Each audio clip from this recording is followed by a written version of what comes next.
"You're just not cut out for this job," my manager said after years of taking credit for my work. I didn't argue and said, "I'll leave on Friday, but Monday will be interesting." She rolled her eyes. By the time she realized what was going on, it was far too late. I sat in my car, staring at the office building where I had worked for 8 years, feeling a mix of anger and betrayal surging through me like a tidal wave I couldn't stop. My boss, Karen, had just fired me, her words still echoing in my head. "You're just not cut out for this job." After years of her taking credit for my work, she'd finally made her move to push me out completely. But as I gripped the steering wheel, my knuckles whitening, I couldn't shake one thought. She didn't know what was coming. I wasn't just going to disappear quietly into the night. No. I had something up my sleeve, something she'd never see coming until it was too late. Let me take you back to how this all began. Because this isn't just about one bad day. It's about years of quiet hurt piling up brick by brick until I couldn't ignore it anymore. My name is Sofia Vasquez. I'm 49 years old. And for the past 8 years, I've been a senior project coordinator at Reynolds Architecture and Design. I'm someone who lives for the work. Architecture isn't just a job to me. It's my heartbeat. I love crafting spaces that are beautiful yet functional, sustainable yet affordable, exceeding every expectation a client throws my way. I've spent 27 years in this field, starting as a drafting assistant in New York, scratching my way up while raising my daughter alone. I've designed everything from cozy residential renovations to sprawling commercial complexes, but my real passion, sustainable public spaces that stand the test of time. 8 years ago, Reynolds recruited me from a smaller firm in Philadelphia with big promises, a leadership role, creative freedom, and the resources to chase my wildest design dreams. For the first 4 years, I thrived under our old creative director. My coastal restoration project, a network of community spaces built with reclaimed materials, tough enough to weather any storm, put us on the map. It became the firm's calling card, a shining example of what we could do. I remember standing on that side after it was finished, the salty breeze tugging at my hair, feeling like I'd finally made my mark. Then Karen Mitchell showed up. She was 41, sharp as a blade, and the youngest partner in the firm's history. She started as a project manager, but within 18 months, she'd clawed her way to the top. How? By cozying up to Harold Reynolds, our aging founder. Think lavish compliments, strategic lunch invites, weekends at her Catskills cabin. She had this polished charm, a way of gliding through rooms that made people lean in. At first, I admired her ambition. Her presentations were flawless. Her client meetings, smooth as silk. She'd stop by my desk, peering over my shoulder at my sketches, asking questions about my concepts with this bright, eager look in her eyes. I thought she was interested in my work, maybe even saw me as a mentor or a friend. God, I was naive. Looking back, I see it so clearly now. Every smile, every great idea, Sofia, was just her sizing up what she could take.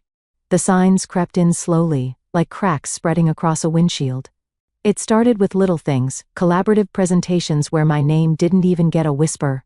Then projects I'd poured months into were reassigned suddenly under Karen's direction. In meetings, she'd cut me off mid-sentence or rephrase my ideas as hers. Sofia had an interesting starting point. She'd say with this condescending little nod, but I refined it into something practical. "And Harold?" He was too busy planning his retirement to notice, or maybe he just didn't care. The other partners, mostly older guys who'd been in the game since the 70s, ate up Karen's confidence like it was their favorite dessert. She had them wrapped around her finger, and I was left fading into the background. My colleagues saw it too. David, one of our senior architects, would catch my eye across the room after Karen pulled one of her stunts, muttering under his breath. "Did she seriously just present your riverfront concept as her breakthrough idea?" Jenna, our receptionist, started time-stamping my designs before filing them, giving me these quiet, knowing nods like we were in on some secret pact. I kept going though, telling myself my work would shine through eventually. I believed in that old-school idea that talent wins out in the end, but then came the Regional Design Excellence Award for the Coastal Project, the one I'd led from the first pencil sketch to the final ribbon cutting. I sat in that audience, my heart pounding with hope, waiting for my name to be called. Instead, Karen strode up to the stage alone, her heels clicking like gunfire, and accepted the award with a speech full of my vision and my dedication. Not a single mention of me. I went home that night, poured myself a glass of wine, and started backing up everything. Every design file, every email, every scrap of proof that I was the one behind those projects. I wasn't planning a fight yet. I just wanted some peace of mind. Turns out, I'd need a lot more than that. Fast forward to the day it all blew up, the day Karen fired me. She called me into her office, leaning back in that fancy leather chair of hers, a smug little glint in her eyes. "You're just not cut out for this job, Sophia," she said, like she was doing me a favor. "The Westridge Hotel project needs someone with stronger leadership skills." I stood there staring at her through the glass walls of her office, feeling the curious eyes of our colleagues flickering toward us. I kept my cool even though her words hit me like a slap. "The same Westridge Hotel project where my redesign saved us $300,000? I asked, my voice low but steady. She waved her hand like she was swatting a fly. "My redesign." I presented it to the board. After I created it, I shot back. She sighed, all dramatic and rehearsed. "That's your job, Sophia, to support me. Look, this isn't working anymore. I need someone who knows their place in the hierarchy." I nodded, and this weird calm settled over me like the eye of a storm. "I understand perfectly," I said. "I'll leave on Friday, but Monday will be interesting." She rolled her eyes. Always with the cryptic comments, "This is exactly what I'm talking about." As I walked back to my desk, I passed the wall of project photos in the hallway. Westridge Hotel, Pine Rest Community Center, Lakeview Towers. All mine. Every single one. But the plaque screamed Karen's name as lead designer. My phone buzzed. David texting me. "How'd the meeting go?" Karen looked smug. As expected, I typed back. "She's pushing me out." "That's insane," he replied. "Your coastal restoration project just won an award." Her coastal restoration project, according to the press release, I wrote, the bitterness seeping into my fingers as I hit send. I sank into my chair, unlocked my drawer, and pulled out the external hard drive I'd been stashing my work on for months. It was my lifeline. Copies of my designs, email chains, documentation proving what was mine. I'd started saving it all when Karen's attitude shifted from quietly taking credit to openly shoving me aside. I didn't know what I'd do with it yet, but it felt like armor. Then my desk phone rang. It was Jenna. "Sophia, there's someone from Archer and Hayes in the lobby asking for you. Says it's about the consultation you did for them." My heart stopped. Archer and Hayes, our biggest competitor. I'd never worked with them, not once. "I'll be right down," I said, my stomach twisting as I hung up. Riding the elevator, I felt this sinking dread, like I was about to step into something way bigger than I'd bargained for. This wasn't just about Karen stealing credit anymore. Something darker was brewing. In the lobby, this guy in his 50s, James Donovan from Archer and Hayes, shook my hand, all professional polish. "Miss Vasquez, thanks for meeting me," he said. "There must be some misunderstanding," I replied, keeping my tone even. "I've never consulted for your firm." He frowned, confused. "That's strange. We have preliminary designs for our Portland waterfront project that were attributed to you. Karen Mitchell shared them last month, said you'd provided consultation." My stomach dropped, like I'd missed a step, going downstairs. The Portland waterfront, a $50 million revitalization gig I dreamed about. I'd sketched ideas for it after hours just for myself, never showing them to anyone. "May I see these designs?" I asked, forcing my voice to stay calm. He handed me his tablet, and there they were, my renderings, tweaked a little but unmistakably mine. Elevated green spaces tying old buildings to new flexible zones for flood seasons. "These were presented as collaborative work between your firm and ours," James said. "We've already pitched them to the Portland Development Commission." They loved it. The room spun. Karen hadn't just stolen my work for Reynolds. She'd sold it to our rivals. "Who else has seen these?" I managed to ask. "Our exec team and Portland officials," he said, then paused, reading my face. "Is there a problem?" "I need to check something with my office," I said, excusing myself. In the restroom, I braced myself against the wall, my mind racing. Karen had snatched my personal sketches, probably from my computer when I'd stepped away and passed them off as a joint effort with Archer and Hayes. The betrayal was dizzying, but what hit harder was why she was firing me now. If Portland officials were moving forward with those designs, she needed me gone before I caught on. My phone buzzed. A meeting alert. All staff, 3:00 p.m. special announcement. Back at my desk, the office was buzzing. People whispering, shooting me worried looks. David swung by, voice low. Harold's flying in for the meeting. Something about a partnership with Archer and Hayes, I guessed. How'd you know? He asked, eyes wide. James Donovan's downstairs with my Portland designs, I said. Your designs? Karen's been working on Portland for months. It's what's getting her promoted to creative director, and there it was, the whole ugly picture. Karen wasn't just edging me out. She was stepping into a shiny new role built on my stolen work. An email from HR popped up. My transition package. They weren't even waiting till Friday. I was out today. My hand hovered over that hard drive. It held everything. Proof of my authorship, emails, metadata. I could blow this wide open, but would anyone? Karen had spent years schmoozing the higher-ups while painting me as the quiet, resentful underling. It'd be her word against mine, and she'd already stacked the deck. I shut the drawer. I needed time to think, to figure out how to play this right. This wasn't just about pride anymore. It was my career, my integrity, maybe even legal territory. At 3:00, the conference room was packed. I took a seat in the back, ignoring the stares. Karen stood up front with Harold glowing in her tailored navy suit, the one she saved for big wins. Harold started, "Today's a new chapter for Reynolds. We're announcing a strategic partnership with Archer and Hayes for the Portland waterfront revitalization." My designs flashed on the screen, now stamped with both logos. This collaboration, spearheaded by Karen Mitchell, showcases the innovation driving our firm, he said. Her vision for Portland has impressed city officials and secured preliminary approval. Karen took over, beaming. "Thank you, Harold. This project reflects our commitment to sustainable urban renewal." She walked through my sketches, explaining ideas I'd wrestled with over late-night coffee like they'd sprung from her own head. Every word twisted the knife deeper. Then Harold dropped the bombshell. "To lead this new direction, I'm naming Karen our creative director, effective immediately." The room clapped. Karen's eyes flicked to mine, a warning glinting there. After I cornered Harold, "Can we talk privately about the Portland project?" "Sure. My office," he said. Hope flickered. He'd always been fair, if distant. Maybe he'd hear me out. But Karen swooped in. "Harold, we need to discuss my role transition.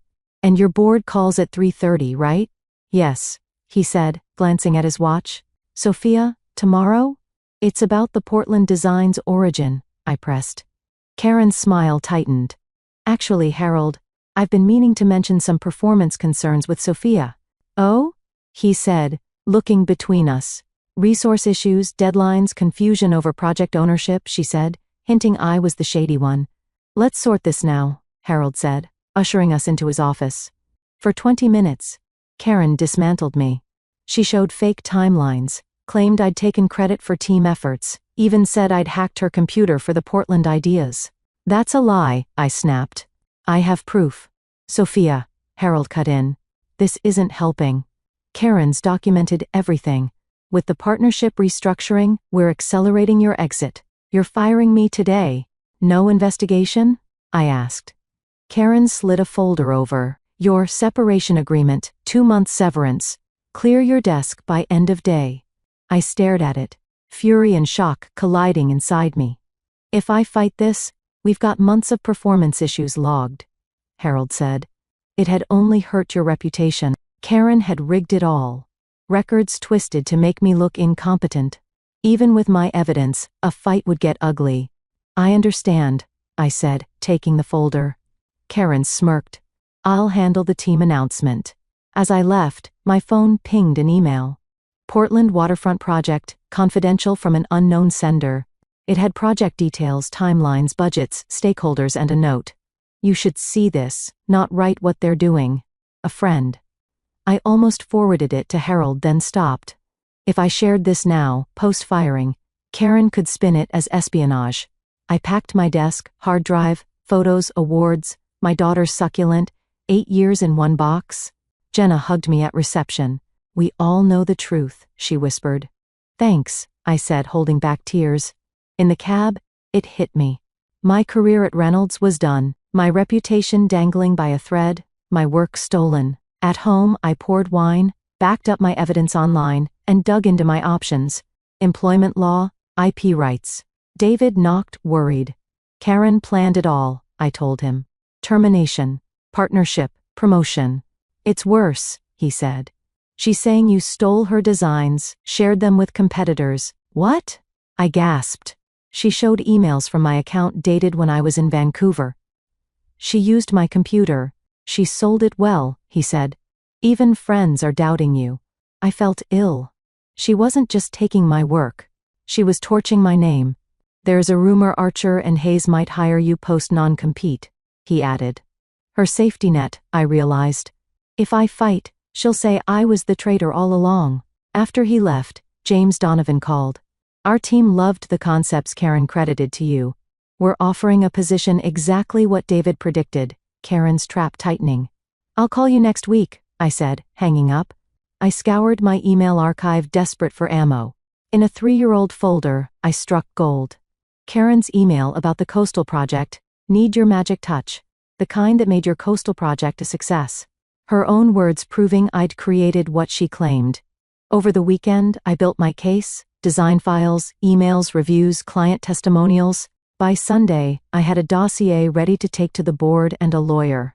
Monday, Harold emailed. Concerning Portland developments, meet me at 10? At the coffee shop? He looked wrecked. Portland officials want the designer's process for PR. Karen couldn't answer their questions.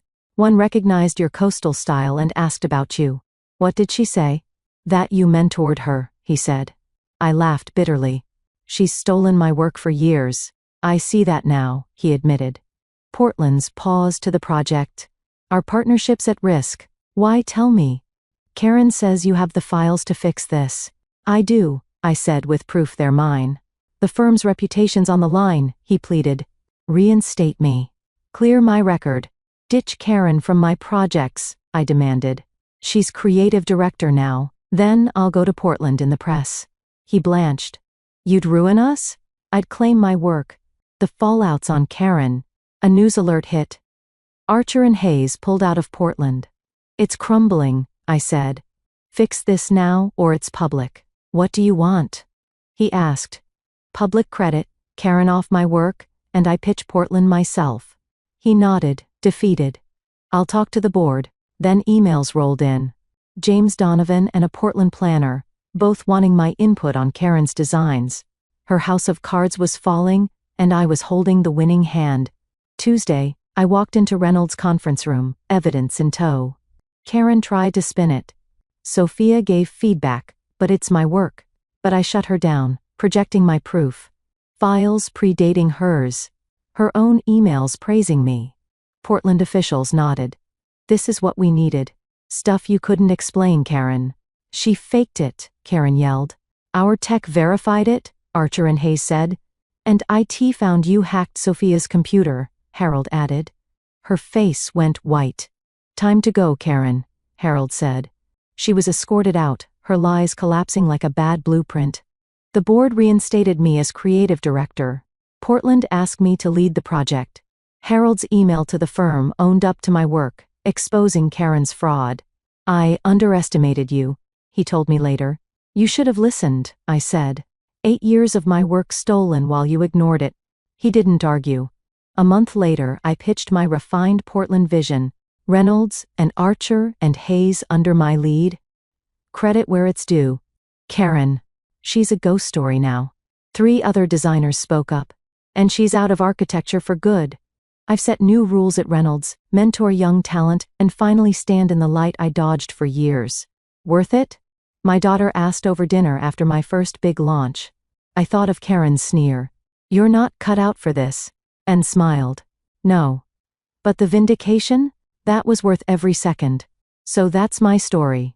If you've ever been undervalued, had your work snatched out from under you, I hope this lights a fire in you. The truth finds a way out, even if it takes time. If you like this, hit that thumbs up, share it with your crew, and subscribe for more real talk like this. Drop a comment. Ever had someone steal your shine? How'd you fight back? Thanks for watching. Your work matters. Don't let anyone tell you different.